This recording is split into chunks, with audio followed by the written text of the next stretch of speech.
right, welcome to this live edition of On the Block. Hopefully you're watching it live. We do appreciate it if you are. If not, if you're watching it on YouTube or on iTunes, we appreciate it there too. Thanks for joining us. Our guest today is Bruno. I totally messed it up. I was supposed to do this McCrae first. I'll do this McCrae first. What's up, buddy? No. The guest is way more important. It's all about Bruno. It's all about Bruno. It's all good. I always have trouble doing that. Anyway, we had such a seamless opening, and I really jacked it up. No, it wouldn't be an On the Block without some fucking shenanigans like that. Well, I never know whether to introduce the guest first and then you, or you know what I'm saying. What's the courteous thing to do? I don't know. I don't know what it is either. I don't know what it is either. But thank you, Bruno, for coming on the show. We really appreciate it. Thanks for having me, guys. You know, this is one show that I loved. I love to watch. I actually crushed a ton of your episodes right before I went in that house, and it gave me a little bit of insight to what to expect and, things to do in the house. Thank you guys so much. Amazing job. You guys are awesome. That awesome, means so much to us. That is fucking awesome. That is awesome. So cool. Really appreciate that. Yeah, dude, like that makes us stoked because we always privately talk about it'd be really cool if people watch the show and then they can learn something from it or, pick up something they didn't know or think about the game a different way and actually play and maybe do some good. So that is awesome to hear. I hope we did good. I hope we man. You guys kill it. Like I say, man, before this, I never watched live feeds and stuff. So I actually watched your show and that gave me a little bit of insight into the game. So it actually helped me to understand what to expect and, little tips on what to do and maybe what not to do. So I loved it, man. Thanks, guys, so much, man. Awesome. Right on, man. Right on. Well, we appreciate that. Well, that's a good, segue right into the start. I mean, how did you get into Big Brother? Like, where did it all start? What, really propelled you into, maybe thinking about auditioning? Yeah, you know what? I've been a huge fan of the show. Actually, one of my stepbrothers started watching season 1 of the American version, and he was trying to get me to watch it. And I kind of looked at it. I was like, "Nah, man, this isn't for me. This isn't my thing," And but season 2 came around, and I loved it. I love the show. I've been watching it ever since season 2. It's something I've always I said if I go in that house, that's something I could do. It's a social game, and I knew I could tear it up. So I've been watching them all the time. I wanted to actually be the first Canadian player to play on the American version, but you just can't do that because you need the citizenship and all that stuff. Yeah. So when it did come to Canada, it was one of those things I said, hey, this is my chance. I have to do this. This is my dream. This is here for me. So season 1 came, but my first son was born 2 days before the auditions came. So, there was no way I was leaving him. So I didn't even try out for season 1. I said, no, I'm going to be here for my family. I'll just go next year. Season 2 tryouts came around and we decided we wanted to have another child. So I stuck around for that. I kind of had to help there a little bit. So, you're like the machine. Yeah, man. So I didn't try out for season 2. Season 3 comes, no more kids in the future. We're done with kids. And I said, you know what? My wife said, this is your dream. Do it. You have to do this. Go for it. So this was actually my one and only time I tried out and the only time I was going to try out. If I made it, I made it. Great. If not, I was done. I wasn't going to try again. So this was kind of like a one and done thing. Yeah. Everything worked out. I had a blast. This is something I've always wanted to do. And she pushed my dream, which I can't thank her enough for. She was very, very supportive. Yeah, that's awesome. That's awesome, man. That's awesome. Oh, and Spencer, congratulations on getting engaged, man. I was there. Oh, thank you. Awesome job, buddy. Welcome to this side, man. Man. We hadn't set a date or anything like that yet. It's going to be a couple more probably years before we officially tie the knot. But it's all good. Marilyn's my girl, man. I love her, and I'm glad that I finally put a ring on it. I know she's happy. Awesome. She is awesome. A bunch of suckers. I appreciate it. It's funny. We wanted to. Before we really get into the game, I will tell you this. I wanted to hang out with you a little bit more when we were in Niagara, and we kind of text back and forth. And, I told Marilyn, I was like, man, I really hope that we can get together, blah, blah. And she was like, sweetie, they've been away from each other for 75 days or whatever. Leave him alone. Leave him. Yeah. And I was like, all right, you're right. So, no, you know what? We wanted to do the lunch thing, but I know it's a busy weekend, everything. It's all good. It's a busy weekend. It's all good, buddy. It's all good. Well, hey, let's get you all the way into the house and get started. No. Wait. I don't want that yet. I want to say I want you to go through the process, what your character was. Was it a character? The gaming you mentioned. Dan Giesling brought up that you definitely played up that fact. He said, good job on that. But was that how you actually were? Was that what you had in mind when you went in there, or is that just what? You know what? It's funny because when I went to the audition, I did the live audition in Toronto. I was actually number 9 in line. I went early. And it's funny because the guy sitting beside me, standing beside me, got number 10. That's my lucky number. Number 10 is my lucky number. Number 9 was his lucky number. So we kind of looked at each other and we're like, is this something we do? And then we're like, you know what? Let's not mess with it, man. Let's keep it the same. And we did. And it worked out for me. But no, I did go into the audition. You know what? It was one of those things I just said. As actually a matter of fact, Dan Giesling, I watched one of his things and he said, if you have something about you, even if it's the dumbest thing, just say it. Just say it. So I wasn't even going to go in talking about my gaming. But you know what? I went up to the table when I went and talked to the casting guy and I said, you know what? I'm a world-class gamer. I'm ranked number 1 in the world for my class in a certain game. And his eyes just lit up. And he literally leaned forward and started writing things down, and that's when I knew, okay, this guy's interested. So he's like, I'm going to look you up. I said, hey, man, go for it. It's legit. Go ahead. Yeah. So, that became and I was surprised because I went in just saying, my piece, I'm a dad, I'm a construction worker, blah, blah, blah. And I brought that up, and I got to thank Dan Giesling for that because I wasn't even really going to bring that up, but I did, and it might have worked. No, absolutely. I think it's great advice. Absolutely great advice for everyone. Definitely contributed to it. I think all of us kind of had that same kind of thing. I played up pizza, Yeah, I mean, if that's what it is, that's what they're looking for. If it's that one thing, and just hey, I guess that was something different. You're a dad that also was a gamer. You had a couple cards going for you. But I thought that was super interesting. I like that. So that's some future casting advice for all you guys out there that are looking to get into the game. Absolutely. All right, let's go into the house. Going into the house, did you playing that gamer part? Did you want to go in there and tell them all I'm gonna be a gamer? Did that the fact that you're a world class gamer actually hinder, or did saying that people are gonna be oh well, this dude is a gamer by very definition? You know what? That was something I wasn't going to tell anybody in the house. And I did keep it a secret for about 4 weeks, I believe it was. Then JP and I started talking about gaming one night. So I figured, okay, this guy, and he's a huge gamer. So I was like, you know what? I can use this kind of to get us to bond a little bit and even also to test him and see if I can trust the guy. So I did tell him. Right away, he ran to Zach, told Zach. The next day, Zach comes up to me and says, hey, it was the way he asked it. I knew that JP told me, said, how much gaming do you do? Are you ranked anywhere? And I was just okay, JP, you just spilled the beans. You got to go. And he went that week. So, you know what? I got the last laugh, I guess, right? Well, he's a good kid. Love JP. No, of course. But that's a little bit of nice insight. But it was definitely something I wasn't going to tell people. I knew it would put a target on my back. I just, again, I wanted to use that as a little bit of information just to see if I could trust people, maybe bond with JP. But other than that, no, I didn't want to tell people. Well, you're basically your strategy from what I gathered was you wanted to kind of have a deep social game with people. You want to make connections, but you wanted to kind of have the human shield strategy. Absolutely. To where you were kind of covered up, and there were always going to be a bigger target in the house than yourself. Which, interestingly enough, you did so well that you became a target in a lot of ways. Yeah. But we'll kind of get to that point later. Let's start out with week 1. I understand the Chop Shop was formed possibly day 2. Would you say it was correct? Okay. Yeah, it was very early. It was one of those. Tell us. I'm sorry, but tell us about your involvement with the Chop Shop, how you got introduced to it, and kind of what its strategy was that first week. Yeah, I was at the first half of the game. I didn't even want to be considered a player. I didn't want to be playing. I wanted to lay low. So when Greg came up to me and said, "Hey, man, we formed this thing called the Chop Shop. You're in." He basically told me I was in. I wasn't there for the meeting. I still never even at this point talked to Willow, so I didn't even know who she was. But he came up to me and said, "Hey, man, it's me, you, Ashley, Zach, Bobby, and Willow." And he actually said it was the 5 of us, and Ashley was the 6th man out. So she was kind of like a swing vote.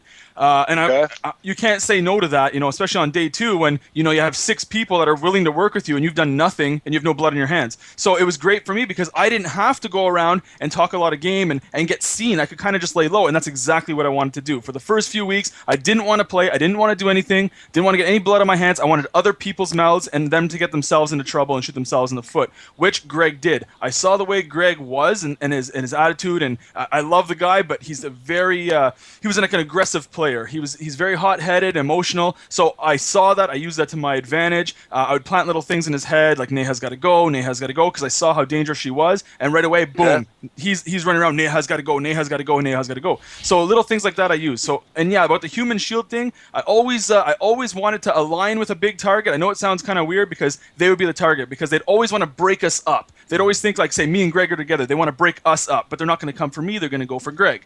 As soon as Greg left, I pulled in Bobby. Same thing. Bobby's the big threat. He's got to go. So it's going to be him before me. So I always had that shield if the other side won. And that was kind of the plan. But Zach actually mentioned on our show that he saw that you were kind of doing that, and he thought, like, I'm going to get like next to you because you're so loyal. Now, was that loyalty, or was that you using the meat shield strategy? I guess is it just always going to be a debate of like he said, she said, or what? Well, I'll tell you right now what it was. It was first, it was strategy where I needed a meat shield. But at the same time, okay, the way that thing went down, it went a little different than I expected. I thought Brittany was going to put Ashley up as a replacement when I took Zach off. So if Ashley was out of the house, Zach would have nobody but me. So that would force him to bond with me. Okay. So it would kind of give him no choice. Like, I just saved you. You have nobody in this house. They're coming for you. Let's do this. Let's crush it together. I wasn't going to take him final two. I knew his entire alliance would be in the jury, which gave me no chance. So I did use him as a shield. At the same time, I wanted to get him to trust me, and I wanted to work with him. I did want to work with him maybe for a week, but if I did win HOH, I was going to take him out. I had to.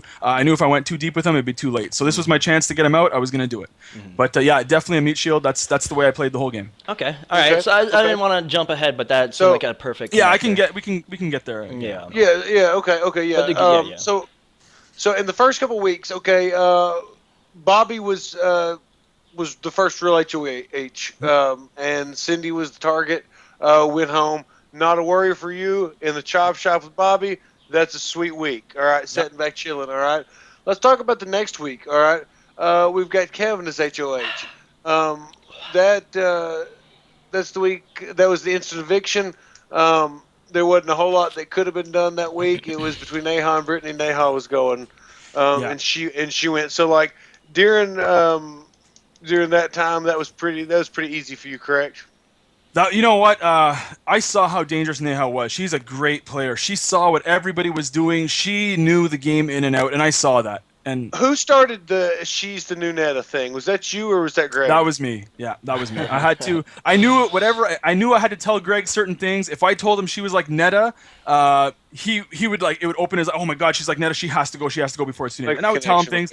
Because Greg and myself shared a bed. It was actually supposed to be me and JP sharing a bed, and Greg just kind of threw his stuff and said, "Hey man, it's me and you." I said, "Hey, no problem. This isn't a bad thing." So and we would talk every night. And Greg was he was a very paranoid player. He would actually stay up and wait till the last person came to bed, and he would see who the last person and who was talking to who. So it was great because I'd be sleeping. I'd wake up in the morning, and he'd fill me in with all this information. Johnny and Neha came to bed at 4 in the morning because as soon as they'd come to bed, he would run downstairs and check the clock.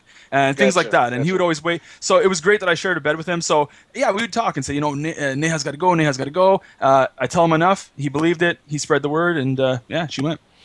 Okay. But then the next week things got a little bit trickier for you. Brittany wins this HOH. Okay, and then Greg is the main target. So your plan of having a meat shield in Greg is pushed to the limits right here. Now this is the interesting week that I want to talk to you a little bit about. Because I think this is when you, as really trying to play the game, was exposed due to how much you campaigned for Greg to stay. Tell me about that week, your plans, how you wanted to campaign, whether you feel like that hurt you, just that week and the after effects of that week.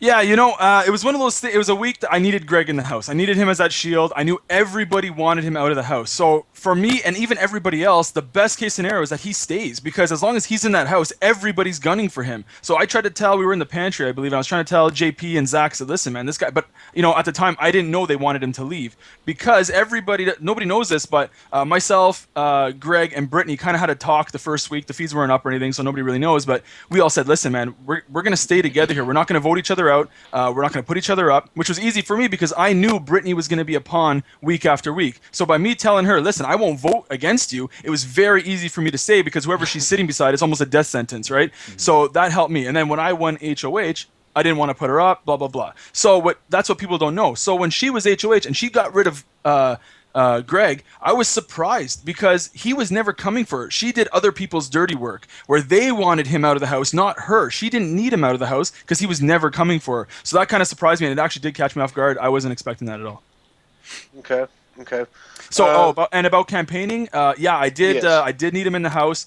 I did try to campaign. There's actually a part where he almost questioned me and saying, "Hey, man, you're not even fighting for me." And I actually got pretty pissed off, and I said, "Bud, man, you have no idea. I'm putting my own game at risk because I'm that kind of guy. If I'm with you, I'm loyal. I will fight for you. Sure. I'm that kind of guy. Hands down, I don't care. I will put my own game on the line to save you." And I tried, and then he questioned me, and I said, "You know what? I'm done doing it for you, man. You know, the fact that you just questioned my loyalty after everything I've done, I'm done." And he just, and I felt bad because he sat in the bedroom, man, for the last couple of days and had no fight left in him, which I was kind of surprised about. Yeah. He threw his hands up, and he was done with it. And it's one of the things that aggravates me about that a little bit is Greg is one of the very few this season that was able to actually try to campaign to stay around.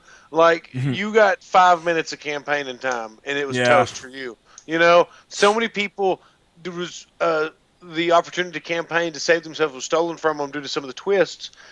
Just how it happened at eviction night and right there at the moment.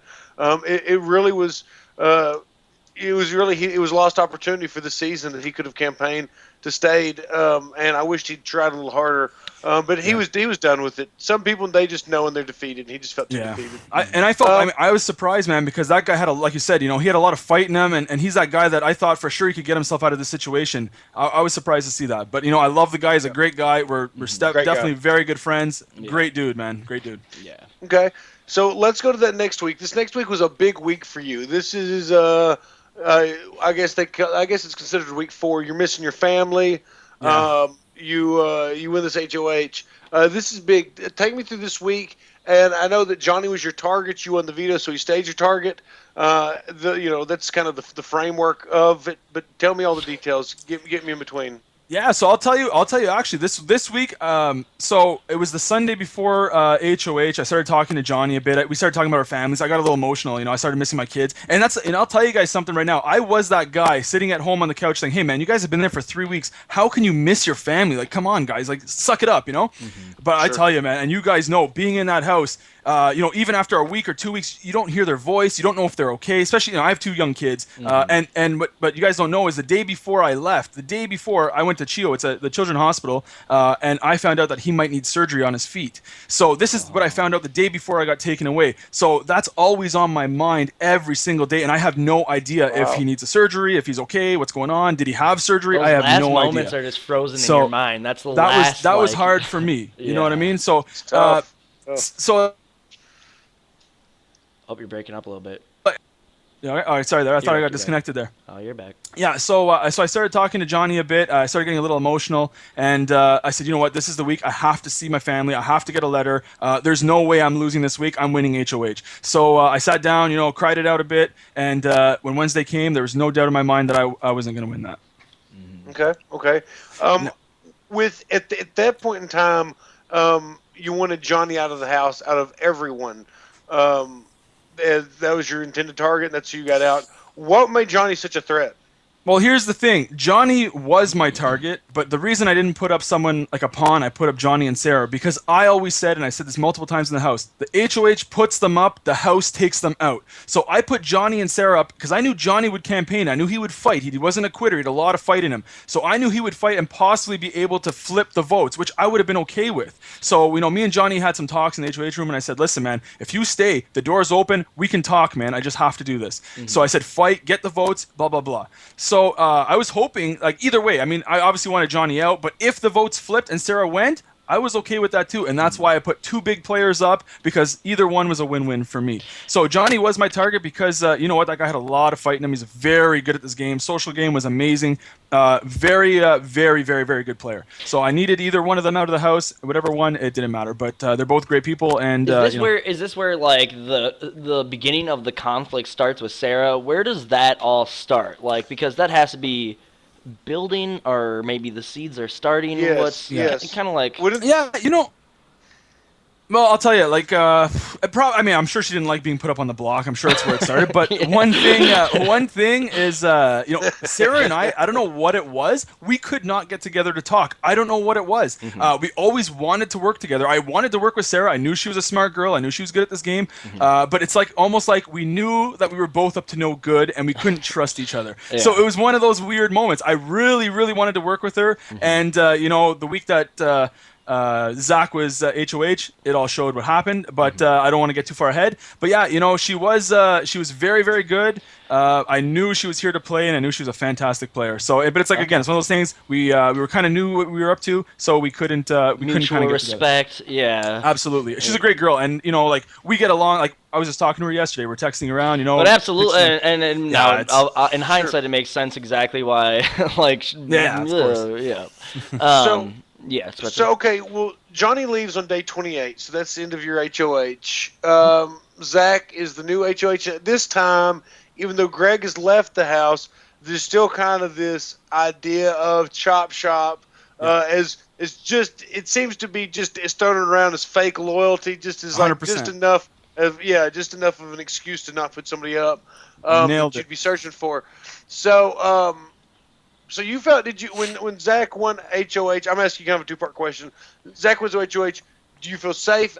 Part A question. Part B. Cindy enters the house 2 days later on day 30. She re-enters the house, and I want you to explain to me how your game changes when she re-enters. Absolutely. So Zach wins HOH. Now you said it.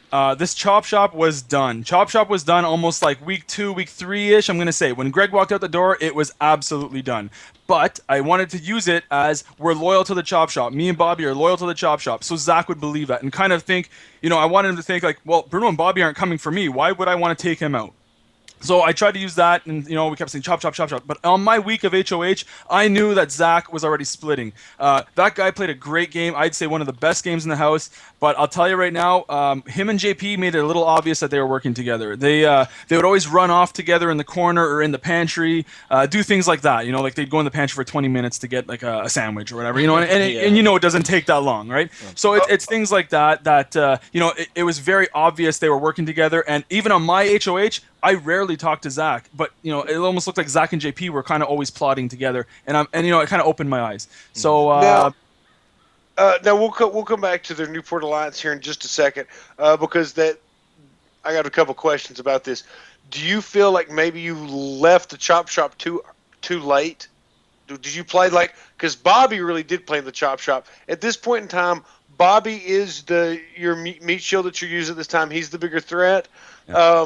And he still firmly believes, at least to the viewers, that there is a Chop Shop, and he's trying to keep it together. He's the only one that really seems to have this belief. Okay, so that's kind of a weird thing because Bobby was not the best ally. I mean, he was loyal, but as far as like in the game, he was like you said, he was seen as a threat to the house, but he wasn't much good to you. Does that make sense? You know what? I actually have to really disagree with that. That guy was he doesn't get enough credit. I'm going to tell you right now. He was such a smart player, and I'm going to tell you right now. He probably saved my game. Probably gave me an extra week or two with that fake veto.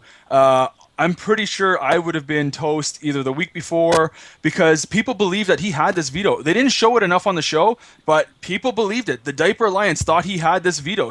And Zach truly thought we were going to use it to save him. So that saved my game, that I didn't go out and on the block or anything like that. So he needs more credit than he gets. I know he didn't get the best edit, but he's a very, very smart guy. We talked a lot of game together. He opened my eyes on a few things. I think I get too much of the credit, and he doesn't get enough. He's a great player. But was he? But was he aware of the other alliances, the way the other fractures were in the house? Because that's my thing. He didn't seem to be aware of that, and it you're making it seem like it was just incredibly obvious. And that's kind of where my concern, as far as like a strategic equal to you in the house, he didn't seem to be. Okay, on that part, yeah, he I definitely had to open his eyes big time. He wanted more for him. It was more about having a legendary alliance. He wanted to have one of those alliances that are known, forever. Oh, the Chop Shop was the best alliance. So he was trying so hard to make it work. And the thing is, we all knew it just wasn't going to work. And it was like, and I was trying to tell him like, listen, and I'm trying to push him enough to flip, but I didn't want to push too much because if I pushed too much, I'd push him away. So I kind of try to push a little bit. Chop shop's done. Zach's turn. When I felt I was pushing too much, I had to back off and try again later. But yeah, you're right. I mean, with that, yeah, I think it was just he's way too loyal of a guy, and I think that's what kind of kept his eyes a little closed. Okay, well, all right. Well, let's move on to Cindy. Cindy is back in the house. Yeah. She's not only back in the house; she's back in the house after being sequestered with Greg, Neha, and Risha. She doesn't know a whole lot. She's got a lot of information. I was going to say Risha doesn't know a whole lot. Yeah. But Cindy comes back in the house with a lot of information. So tell us how the information about the chop shop being leaked, how it affected your game, and led up to probably one of the largest blindsides in Big Brother history, because it's interesting that even though she exposed the lines that you were in, the way the house flipped, she helped you work with your mortal enemies almost to both sides. So this was an interesting week, so I want to hear you really go into detail about this week.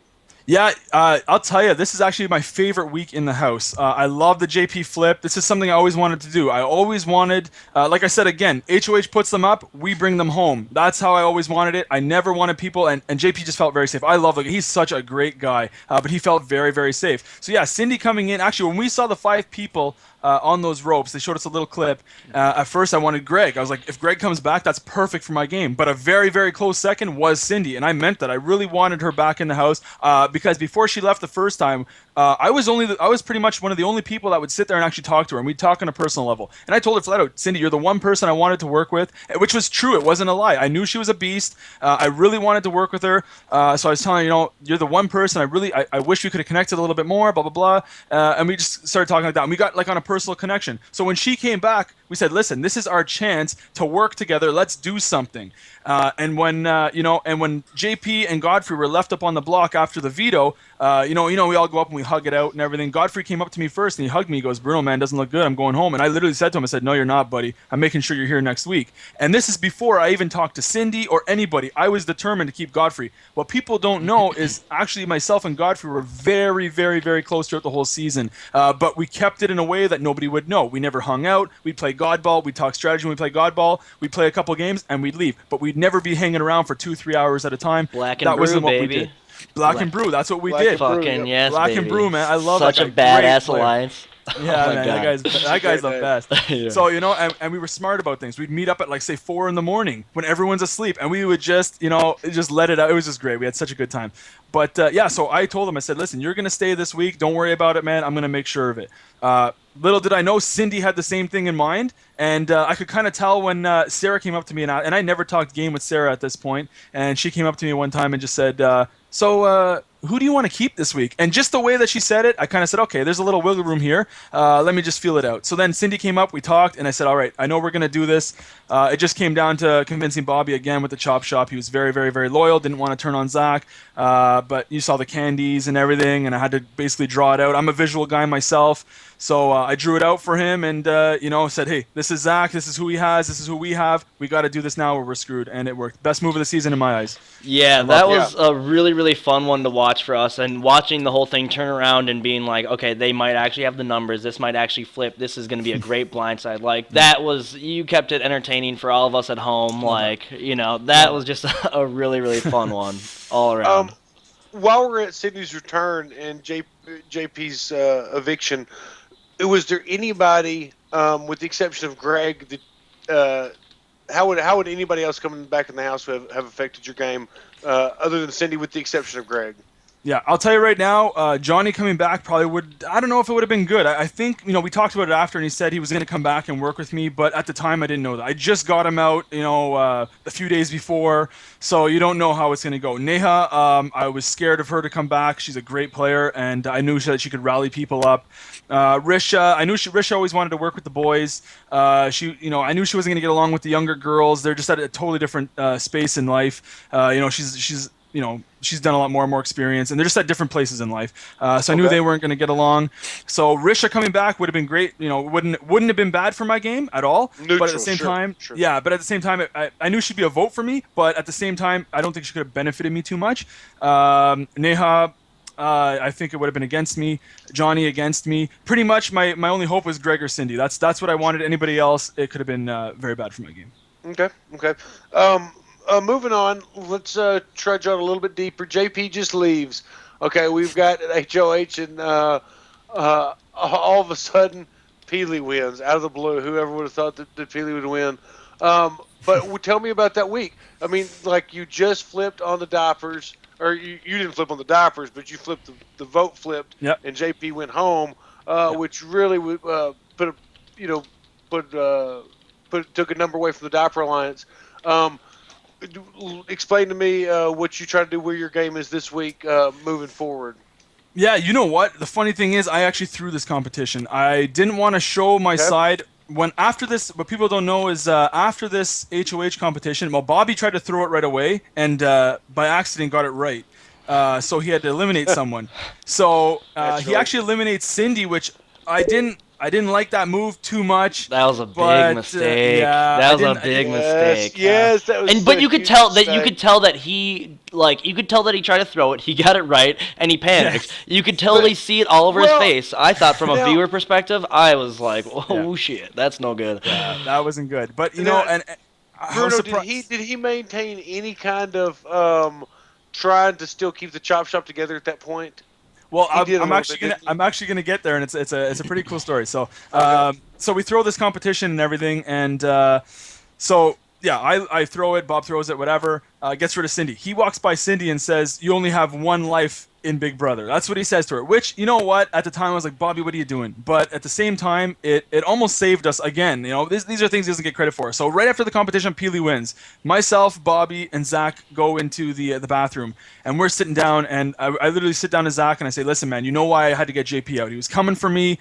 You know, he tried to separate us. We're the chop shop, man. We got to stay tight. He was getting in between us," and Zach's going, "Yeah, you know what? I'm sorry, man. You're right. You know, I'll do better. You know, we got to talk more. I know." And I'm like, "Yeah, man, because, you know, you'd run off with him. You won't even talk with me anymore."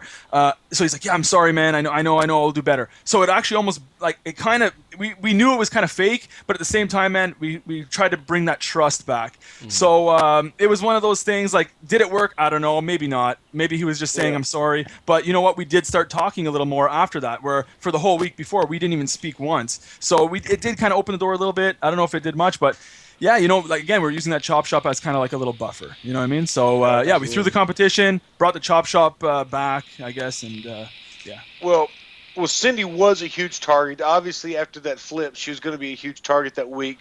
Once you knew that the sights were set on her, what was your plans to move forward? Because this is kind of the first week where I'm going to say it's kind of like at the midpoint of your game, working towards the end. Mm-hmm. This is an important part because, like, as we'll get to the next week, your next Meat Shield Bobby's going to go. So tell me what your plan is, because it's obviously for Bobby not to go the next week. So tell me what your plan is from when Cindy's locked in on the block as the target, moving forward. What your plan is strategically to get to the end of the game. Here's the thing. I actually wanted Cindy to stay in the house. And I even told her that. I even told Bobby that. The problem is her and Bobby were going head-to-head, and I can't have her doing that with my right-hand guy. You know, if I have to choose between the two, I'm sorry, Cindy, you got to go. Bobby's my guy. Nothing's coming between us. He actually was my final two. Him or Godfrey, whoever's left at the end, were my actual final twos. Mm-hmm. So, you know, we were very loyal. And, you know, like I said, they couldn't work together. They wanted to go at each other. Cindy wanted Bobby out. And then she comes to me and says, "Hey, they'll think we're going after each other. Let's work together." But I also knew what she was saying to Zach. She would go to Zach and say, "You got to get Bruno out. You got to get Bobby out." So it's one of those things. The trust was gone. I would have loved to have kept it going. But, you know, she was telling them, the other side of the house, all the information she had about us. She's telling us all the information she had about them. At that point, you know what? It was done. I mean, the trust was gone. So, and I even tried a little bit to help her, and Bobby flat out told her, we were laying in the bedroom one night, the three of us, and he said, "Cindy, you want to go to bed? I'll tell you right now, I'm not voting to keep you. Good night." And it was done there. So, yeah, it was kind of done. So. That's it. But she would have been good for my game, but at the same time, she kind of she shot herself in the foot too much. If she would have just given them a little bit of information, but not too much, but I felt like she just went too far with it, and there was just no coming back from that. You can do at that point, sure. Yeah. Okay, so all right, well, next week we go on and Kevin wins this HOH, and this is this is the week that you lose Bobby. That was probably the toughest week for you, losing Bobby. 100%. Wouldn't you say? Okay, yeah. Watching the feeds, I could tell that was tough. I mean, a lot of campaigning. Walk me through from nomination time until Bobby leaves the house, because once Bobby leaves the house, this is when all hell is about to break loose. So let's and this is kind of what I'm going to say would be considered the ending part of your game that we're getting to. So let's wrap up the mid part of your game with Bobby's eviction. But kind of talk to me about that week. I want to hear what you're thinking. Yeah, so myself and Kevin, Kevin's another great guy. We never spoke in that house. As weird as it sounds, there was some kind of barrier between us. I don't know what it was. We had no connection. I wish we could have worked together. I think he's a very smart guy. I think together we could have done some damage. But it's just one of those guys, we could not work together. We just couldn't talk. We tried to have a conversation, and it's just dead. Like, there was nothing there. So I knew he always saw myself and Bobby as a threat. I knew he wanted to break us up. So when he put up, what was it, Bobby and Brittany? Was it? Who did he put up? I think it was Bobby and Brittany. Yeah. Yeah, and then his plan was to backdoor Godfrey. I knew that wasn't the plan. It didn't sound right. Well, Bobby first volunteered to go on the block. At first I didn't agree with that, but at the same time, I knew that's what he had to do because I guaranteed him to play in the veto. So, it was a smart move for Bobby. That way he has a chance to save himself. It would have been bad for me if he won, but and it was one of those things like. I knew if we all knew if Bobby didn't win, he was going home or myself. Kevin winning the veto was actually really bad for me because I knew that this was his chance to backdoor me. I'd be a sitting duck, nothing I could do. Sure. But Bobby went home, which you saw. I really fought for him. I really needed Bobby in that house. He was my shield. I wanted him there. I needed him there. I didn't even care at that point. Sorry. Do you think that like kind of hurt your game essentially because like this kind of built this like adds to that wall between you and Sarah. You guys kind of bicker a little bit over this. I mean, of course, hindsight is 2020, but. Well, listen, it was one of those things. Again, like I say, I'm one of those guys. I'm loyal to a fault. I will fight for you. If you're on my side, I'm on your side, and nothing's going to stop it. Nothing's going to come between. If you need my help, I'm there. That's just the way I am in life, and that's the way I was in the Big Brother house. You need me, I'm there for you, brother. So I knew campaigning to Sarah was pointless, but again, you know what? There was no lose. Like there's nothing to lose. So I went and talked to her, and I knew what the answer was going to be. He's actually the one that told me. He said, "Listen, man, I just want to enjoy my last couple of days. Don't campaign anymore." And I told him, I said, "Bobby, once that door closes behind you, you're done. As long as you're in this house, that door is closed in front of you. You fight, man. Don't give up." But he just wanted to enjoy his last couple of days. So what am I going to do? Well, I commend you though because as you've said, your strategy was to keep a meat shield, and even though you are losing one, this is your second one you've gone through, and as of this point in the game, you've not been nominated. So even though you do have some people that are aware of the strong game you're playing, and you're not in any type of alliance with numbers, so you're still playing a good game strategically with the human shield plan.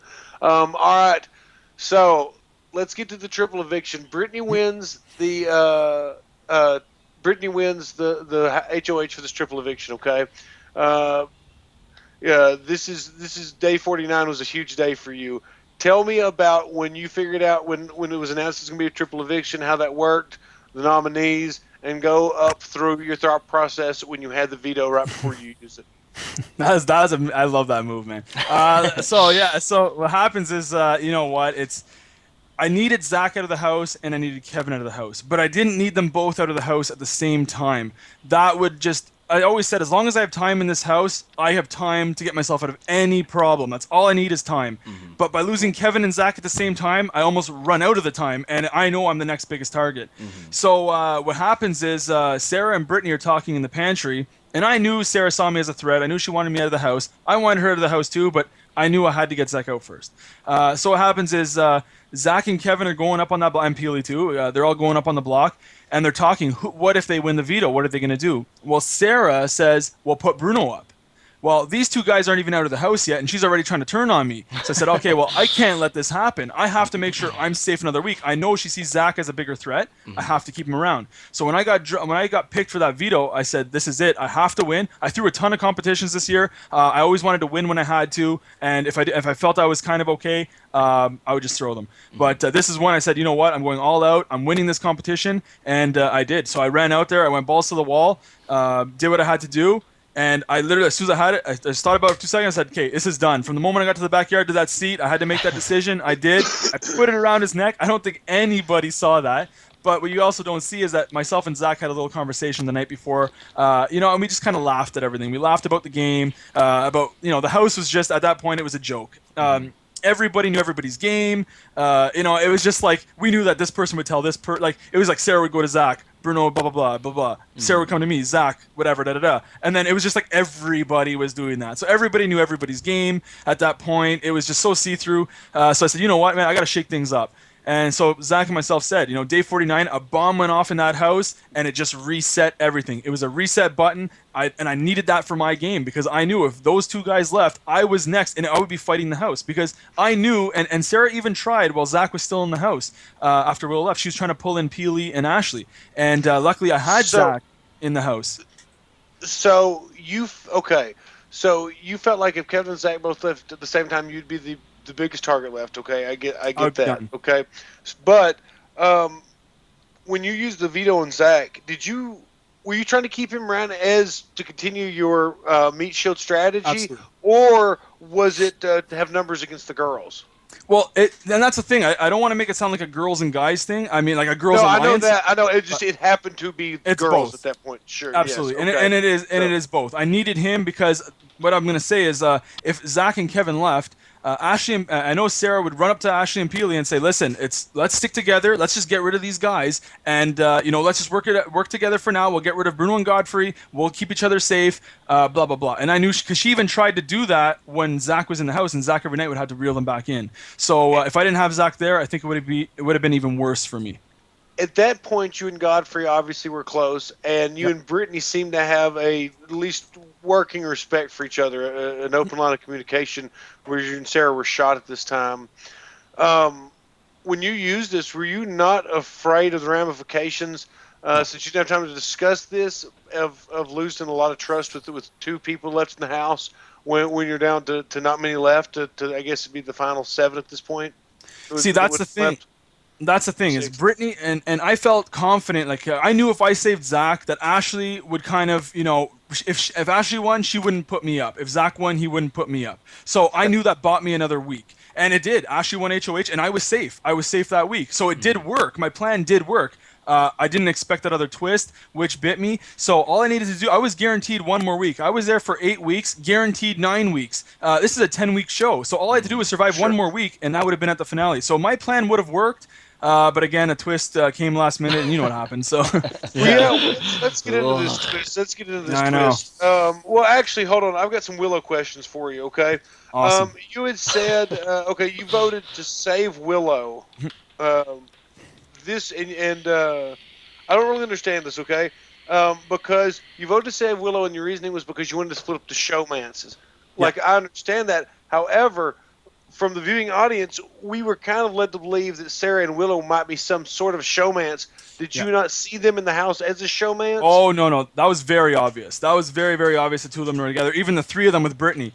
The thing was, I wanted to get rid of Kevin and Peely, so that Ashley and Zach almost had no choice because they just lost 2 members, that they almost need me as much as I need them. So that's what I wanted. And I thought my chances would have been better. I just kind of was sitting in the middle, and I could have tried to go either way. At this point, I kind of drew the line in the sand. I knew I kind of had to go more towards Zach and Ashley, but I like those chances better. So it was strictly about stripping numbers away from a side you would hope would need you. Absolutely. Okay, and, gotcha. When I used the veto, I actually thought that Brittany would have put up Ashley. It just made more sense to me, right? Mm-hmm. And she would put up Ashley, and then I would have Zach completely because he would have nobody. Mm-hmm. So it all it worked, but it didn't work. And I mean, Willow going home actually worked to my advantage. Well, it would have worked to my advantage, but it was one of those. It was a weird. It all kind of worked a little bit, but. So you don't know there's a twist coming. Ashley's HOH and Sarah and Brittany are nominated, and they're also have-nots. This was the week kind of yours and Sarah's relationship kind of came to a head, and there's an argument. We don't need to get into that necessarily. Those details are not important. I know that y'all have made up that as far as the fight goes, the argument, which is the best. It was so awesome. Yeah, which is good. It was like the only fight of the whole season. Oh my god, yeah, it was fucking balls out awesome. Thanks. She's a great girl. She's a great girl, no doubt. and we really are friends at the end of it. So. But at this time, Bruno, on the level with me, all right, buddy? All right, were you starting to crack a little bit? Was the paranoia setting in? Was there, like I said, you just lost Bobby, made a big decision in the game. You've got who you think are your now tight allies because you saved Zach's ass in power. They've got the two people that are coming after you on the block. Was there a little hint of, Sarah, you're right where I want your ass, Was there a little bit of that until she won the veto? You know what? It was a little bit of, like I felt comfortable that week. That's the problem is the whole game I played with, paranoia. You never feel comfortable. And I always said, as soon as you feel comfortable, you go home. Mm-hmm. So for 8 weeks, I never felt comfortable. For 7 weeks, I didn't feel comfortable. For that 1 week, I finally feel comfortable. And I even said it in the DR. It never came out on air, but I said, you know what? I want to shake this off. I don't want to feel comfortable. I hate the fact that I feel comfortable. I'm trying to shake it off, but I can't. And you know what? I went home. But yeah, I don't want to say I thought Sarah was a sitting duck, but I knew one of them was going home. If it wasn't Sarah, it was Brittany, and that's all I needed because then I could have talked. And the one thing you guys don't see too is every Wednesday, myself and Sarah would get together and we'd talk. And we'd always, you know what? We have a common enemy. Let's not play emotional. Zach's our target. Let's work together and get him out. So, the show puts it one way, but in reality, we were also kind of working together. We were against each other, but we had a common goal. It was one of those. Yeah, you know what? I thought one of them was going home, and in reality, one was supposed to go home. Brittany was sitting on the block, eviction night.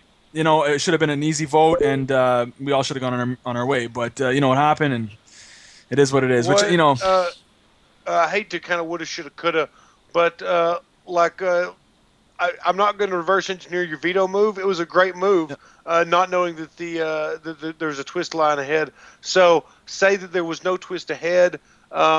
Brittany goes home. Godfrey's left. You have said that you wanted to turn on Zach as soon as possible. Absolutely. Would you just use that opportunity? Would that have been your next gameplay? 100%. What would your numbers have looked like? Going that deep? Well, I'll tell you right now, I was going for Zach and Ashley the following week. That was the plan. Me and Godfrey were tight. I knew we could pull Sarah in. I would just tell Sarah, listen, we're all alone. They're tight. Let's just bond. Let's just do this. Let's just, let's not play emotion. That's what I'd always tell Sarah. Let's not play emotion. I knew she was emotional. Great player, but, she's very emotional. So I always had to reassure, let's not play emotional. Let's do the right thing. So absolutely, I was going to get together with Godfrey and Sarah and say, look, it's the three of us. We're three single people. These people are tight. They're taking each other. They're going to save each other. They need each other. We need each other. Let's go after them. So that was the plan. But that would have been awesome to have seen Sarah try to play the middle between that. That would have been interesting because that also possibly that would have thrown Godfrey's game off too because he didn't want to look like he was aligned with anyone's side necessarily. Okay. Well, man, McCrae, be looking for some fan questions. I know that we've got some pulled up there. I've got. I want to ask you kind of about your jury stuff. Tell me what kind of winner you wanted to vote for, and you can run through who you voted for. Had Godfrey been against Ashley, and had Ashley been against Sarah. I'll tell you right now, the only way I wasn't voting for Sarah to win was if she was sitting beside Godfrey, and everyone knows that. I thought Sarah played a fantastic game. She deserved to win, Godfrey, but at the same time, I played with Godfrey through the whole season, so I know what he was doing. And as a matter of fact, I think his game was so good that people didn't actually see what he was doing, and that's what I was trying to explain to people in jury. Peely asked me when we were at the jury, like, what did he do? And I just felt like saying, like, listen, man, like, Peely's asking me, what did Godfrey do? And you can't, and you can't explain it, man. Like, and it's just like, so great girl. Peely's amazing, man. I love Peely. Shout out to Peely. I know Absolutely, Peely and Will are absolutely. watching together right now. I was just talking to them. Oh, right, They're right. awesome. We're having them on How's this it going, week, too. guys? Yeah. Love them, love them. But and at the same time, I'm going, man. The guy was just playing. Everything was under the table. Everything was so undetectable that and as a matter of fact, I think it actually cost him the game. That's how good he was playing it. But you try to explain people in jury, what he's doing, and it just seems like I'm just campaigning for him. And I knew nobody was paying attention. I knew Godfrey lost while we were in the jury house. I already knew that nobody was going to vote for him, no matter who he was sitting beside. If it was Ashley or it was Sarah, he had no chance of winning, which kind of sucked. But I knew that. And you know what? Again, I'm a loyal guy. I thought he played a great game.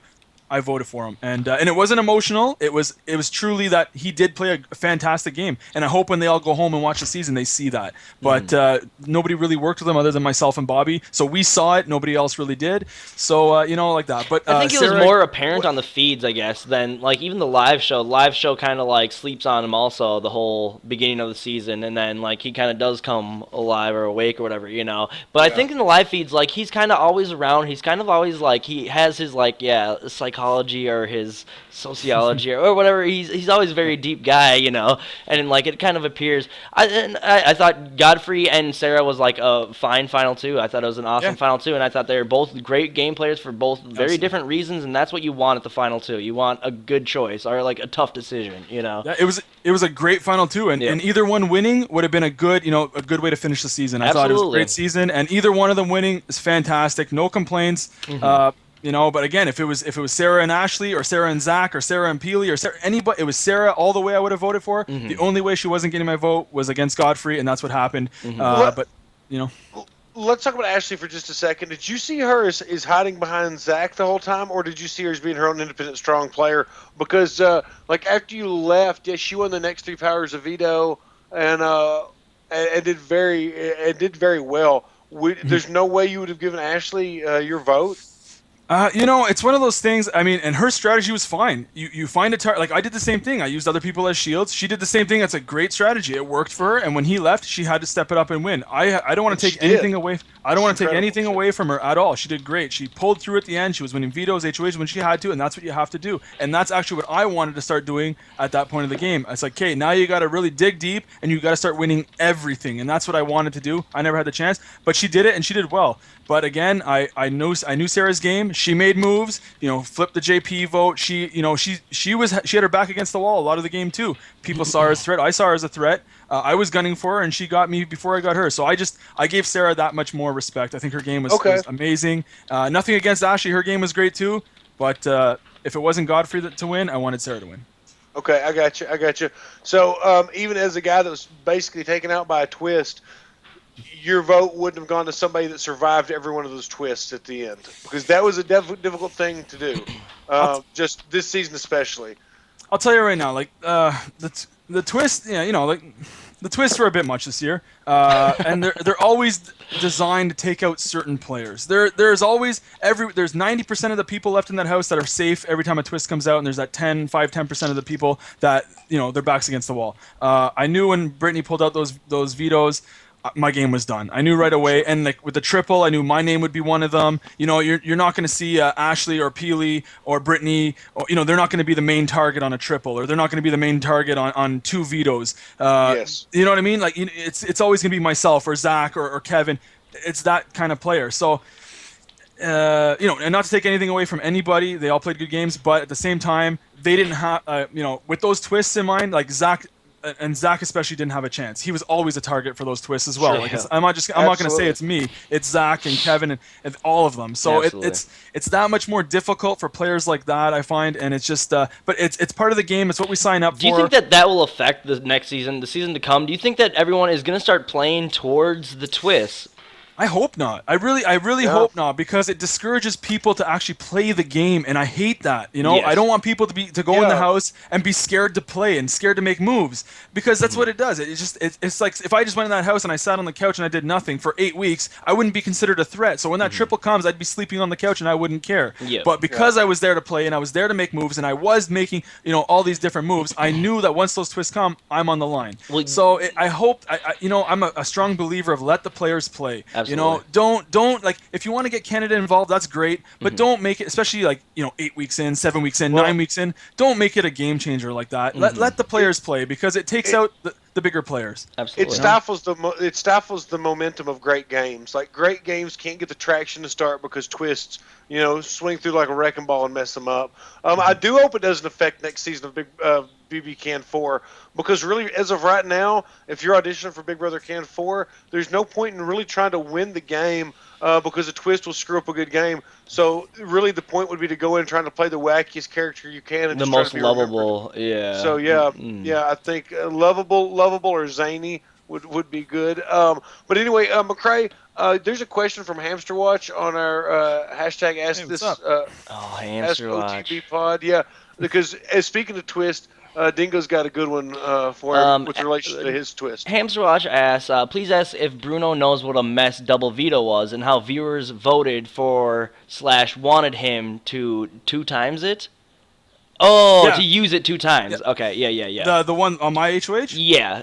When you get the double vetoes. Yeah, see, this is what I gotta explain. I know Canada votes, and when Canada votes, they want you to use it. The problem is, I'm in the house. Canada isn't. I appreciate the power they gave me, Absolutely. But if I would have used it, it would have screwed up my game. I think it didn't fit in my strategy. Absolutely. I think she's kind of more referring to like the verbiage and stuff that they put out there on how to vote for it and like what the veto would do. It was a choice between 2 different vetoes. I don't remember exactly what the 2 choices were, but like I know that like the verbiage on when they put it out there was different, and so then it switched around, and so then all these other votes are out there. You know what I'm saying? So like there was something I don't really know the exacts of it, but I remember that was a huge controversy. Like, well, people don't. Yeah, they changed the verbiage of the like wording. They changed what its power was.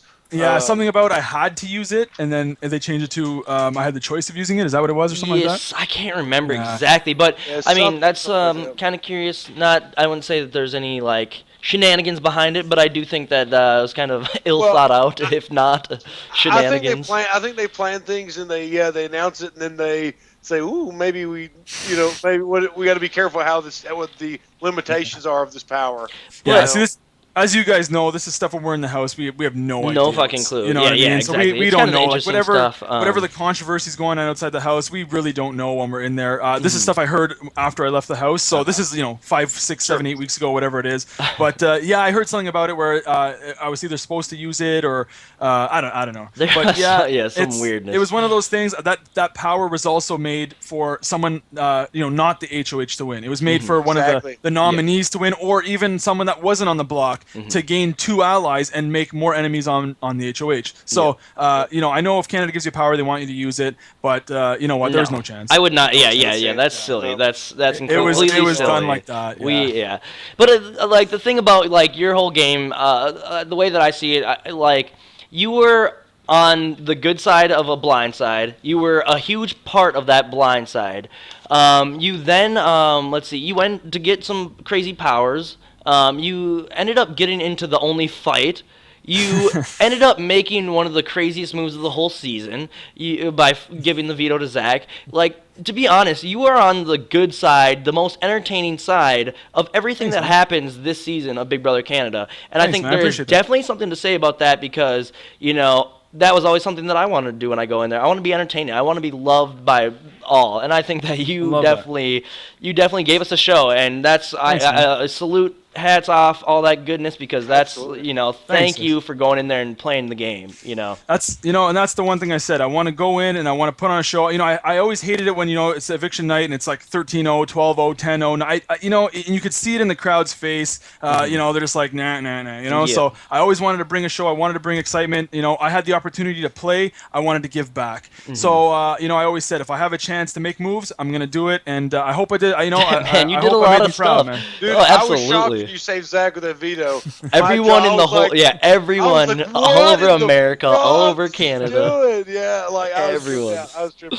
It's funny you say that, man, because a lot of people, it depends. There's a lot of Surface fans, you know how it is, right? So people just see the show for what it is, so they see what they're shown. So when they see me save Zach, they go, well, that doesn't make sense. But there's a lot of interwebs, if you watch the feeds or whatever. I literally was on Evil Dick's show that night, and Evil Dick is just like, that's the dumbest move ever, blah, blah, blah. And it's like, I was like, he's building taking shots with Zach. Like, this is obviously a really strong play, and it's a smart play. It's fucking. I mean, so, like, you if you're afraid to make moves in this game, then like you're just gonna become a Jesse Kowalski. You're just gonna be a person that just sleeps around. They're just on the couch doing nothing. Like, never be remembered. Never made a play in their life. They just were a waster. And that's one thing I liked. I always like to get myself in a little bit of trouble and then get myself out of it. With the JP flip and the veto flip, I like that. It kind of gave me something to do. You know what absolutely. I mean? So, there's a little bit of entertainment there. That drama is absolutely good. Hey, I got a fan question. We're gonna wrap up after you answer this fan question. This is from Miranda Robin. I don't know if I'm saying that right. But she asked, if you'd won the triple eviction, who would you have nominated and why? I think the why will take care of itself with the nominations, but I'd kind of like to know. Yeah, you know what? That's a good question because I would have wanted to get rid of Zach and I would have wanted to get rid of Sarah. I think that would have broke up both sides of the house. At the same time, I also need to get rid of Kevin. So I would have just made a bunch of enemies. The whole house would have been gunning for you. That's the thing. So I'm actually kind of happy I didn't win, to be honest. I actually was only one question away from winning. I got the first question wrong, and Brittany got all of them right. I got the first question wrong, and then I got 6 right in a row. She got 7 right in a row, and I'm actually happy that I didn't win that one. Yeah. Because that would have been very bad for my game. But I don't know who I would have done. What would the nominations have had to look like to get Sarah and Zach out? Who would have been the third? Who would have stayed? Peely or Ashley. Yeah, something like that. Okay. Yeah, I don't know. It's a tough one. That's a tough one. Honestly, I don't know. Because I know what I did, and I know I can't even get myself there again. You know, in that mental state. You know. That's a tough question, Bruno, and the reason for that is because we have the smartest fans that tune in to watch these interviews. They do ask some awesome questions, and we appreciate it, dude. We appreciate your time, man. Thank you for walking through your game with us. Thank you for joining us. Thank you guys so much. You guys actually have the sickest show. I love your show, man. I had a pleasure giving you guys shout outs, man. You guys deserve it. Again, I watched your show. Sick. Anybody that plans on trying out next year for the American, the Canadian, whatever, I recommend you watch this show. Go through all the episodes, man. You're going to learn a lot. And I definitely did. And I brought that into the game. I don't know about any of that. You guys we appreciate it. We appreciate it. If you have anything, if you have anything to plug, anything. Yeah, you know what? I actually want to give a shout out. Stem Cells to Bryn, man. She's a girl I've known for many, many years. She deserves the love. Check it out, man. She's an awesome girl. What is this? Absolutely. Stem Cells for Bryn. Everyone check that out, man. This is amazing. Is it a website or something? Is it a website? Yeah, website, everything, man. Check her out. She's got it all Twitter and Facebook and Instagram. Are you sharing it on Twitter? Have you shared some stuff? Yes, I have, and I'm going to share it again right after this. So. Okay, yeah. I'll grab that link and try to get it in the comments. Yeah, sweet. That's awesome. That's super sweet. Everyone go check that out. Do you have anything to shout out? I actually have 2 shout-outs. I want to give a big shout-out to Deb. Deb's actually a huge fan of you too, Bruno, so you'll see her. Man. Yeah. What's up? Deb's the best. She actually was on TMZ the other day and shouted out Tuck Tuck. And I just wanted to say thank you so much, Deb. You're the best. That's a pretty baller-ass move to do. And then I also want to shout out. Just fucking crazy. But yeah, everyone go find that on Facebook. It's out there. It's awesome. I'll show it some other time. And also, we want to say, this is from me and Spencer, we want to give a shout out to HamsterWatch.com. It's the official sponsor of On the Block. It's where we are going to get our feeds. I'm buying my feeds through Hamster Watch's links. So everyone, if you're getting live feeds this year, go through Hamster Watch. Show support to one of the most beloved and longest running members of the Big Brother community. She's not the longest running, but she's one of them. Go get your feeds through Hamster Watch. It'd mean a lot. And also, shout out to @EarthDog for doing all the graphics for us. We never give enough love for EarthDog, but EarthDog does all these. Yeah, it does all the little banners and all the shit. It's super cool. We might as well shout out Chris Wallace for doing our overlay or our intro too. That's awesome. Absolutely. Well, all right. Well, hey, if you're listening to us live, be back at 9 o'clock. Be looking for the link. 9 o'clock Central Time. 9:30, I believe. We'll be. What's that? 9:30. Central. 9:30 Central Time, where we'll be with Sarah, and look for the link. And if you're listening to this on iTunes, it's a miracle because it's hard for McCrae to get those put up there. Yeah, you're not listening to it on iTunes right now. In about 3 weeks, you'll be listening to this on iTunes. So. Yep. Yeah. Awesome. All right. Thank you All again, right. Bruno. We really appreciate it. Thank you guys, man. You guys are awesome. I love it. We would love to have you back during 17 if you're watching, man. Anytime, man. Absolutely. Be Anytime fun. you want me, man, I will drop everything for this, man. Anytime, man. Absolutely. You got me, man. We You got can't me wait. anytime. That'll be great. All right. Awesome, guys. Buddy. All right. Thanks All right. everyone for watching, and we really appreciate it. And we'll be seeing you guys at 9:30 p.m. Central Time, and with Sarah. So take care, everyone, and thanks for watching. Bye bye. Subscribe and follow. All that Subscribe good and follow. stuff. Yep. All Subscribe and right. follow. See you guys, and bye.